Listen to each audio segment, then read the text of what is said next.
গরুর মাংসের তিল্লি কলিজাটা এভাবে রান্না করলে খাইতে কী যে পরিমাণ মজা লাগে তা বলার মতো না। তো সেদিন আমি গরুর কলিজা, তিল্লি এগুলার কীভাবে রান্না করছিলাম সেটাই ভিডিও করে রাখছি। আজকে আপনাদের সাথে সেটাই শেয়ার করব।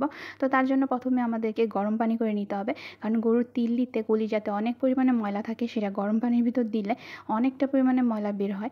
তারপরে সেটাকে খুব সুন্দর করে ধুয়ে ছোটো ছোটো করে কাইটে নিলে খুব সুন্দরভাবে পরিষ্কার হয়ে যায়। এখানে গরম তেলের ভিতর কিছুটা পেঁয়াজ কুচি, গরম মশলা দিয়ে দিচ্ছি, খুব সুন্দর করে বাদামি করে ভাজা হয়ে গেলে দিয়ে দিচ্ছি আদা রসুন বাটা, জিরার বাটা, পরিমাণ মতো লবণ, হলুদের গুঁড়া, মরিচের গুঁড়া, জিরার গুঁড়া দিয়ে মশলাটাকে খুব সুন্দর করে কষায় নিছি।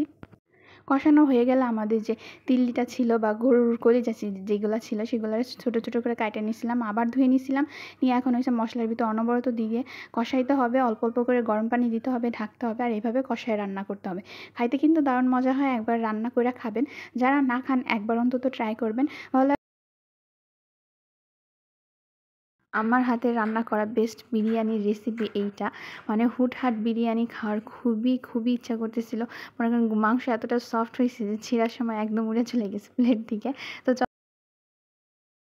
প্রথমে আমাদের লাগবে মাংস, গরুর মাংস আমি আমার পরিমাণে ২ জন মানে খাইতে পারবে সেরকম পরিমাণে একটুখানি নিয়ে নিছি। তারপর ৪ টা আলু দিয়ে দিছি, বিরিয়ানি কিন্তু আলু ছাড়া অসম্পূর্ণ।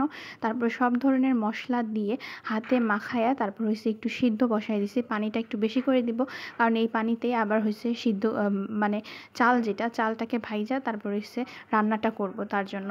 এখন এখানে কড়াইতে দিয়ে দিলাম কিছুটা তেজপাতা, গরম মসলা। ওইখানে কিন্তু সব ধরনের মশলাই দিছি। তারপরও আবার এখন একটু মশলা কষায় নেব। আর আপনারা চালের পরিমাণটা দেখে বুঝতে পারতেছেন যে আমি কিন্তু অল্প করে, একদমই অল্প করে রান্না করতেছি, যাতে আমি কিছুটা খাওয়ার পরে হয়তো অল্প কিছু থাকবে এইরকম হবে।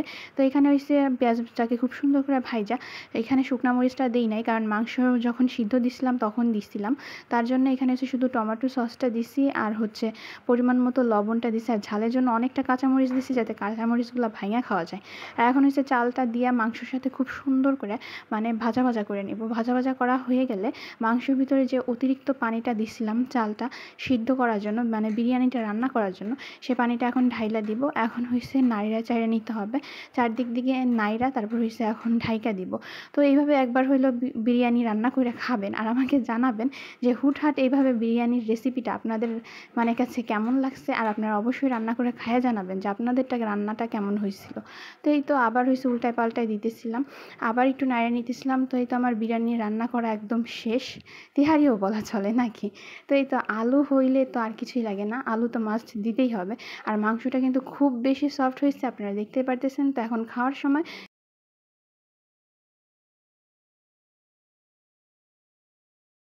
কি এই দিকে এখনও কালাভুনা রান্না করে খাওয়া হয় নাই নাকি? তো চলেন খুব সহজে কিভাবে ঘরোয়া উপায়ে একদম সুস্বাদু কালাভুনা রান্না করবেন সেটা শুরু করা যাক। তো তার জন্য প্রথমে আমাদের লাগবে গরুর মাংস। গরুর মাংসটাকে খুব সুন্দর করে ধুয়ে পরিষ্কার করে নিয়েছি।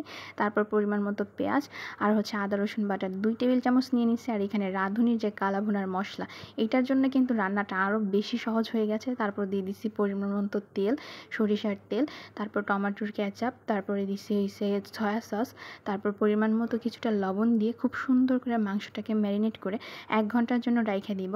তো রাইখা দেওয়া হয়ে গেলে এইখানে হাত ধোয়া পানিটা দিয়ে দিব। দিয়ে 1 ঘন্টা পর আমরা হচ্ছে কড়াইটা খুব সুন্দর করে গরম করে নেব। তারপর যে মানে মশলা দিয়ে মাংসটা মাখায় রাখছি সেটা দিয়ে ঢাইকে দিব। ঢাইকে দিলে যখন এইরকম মশলাটা একদম মাংসের গায়ে মাখো মাখো ঘন ঘন হয়ে আসবে, তখন হয়েছে আবার খুব সুন্দর করে নাইড়া নেব।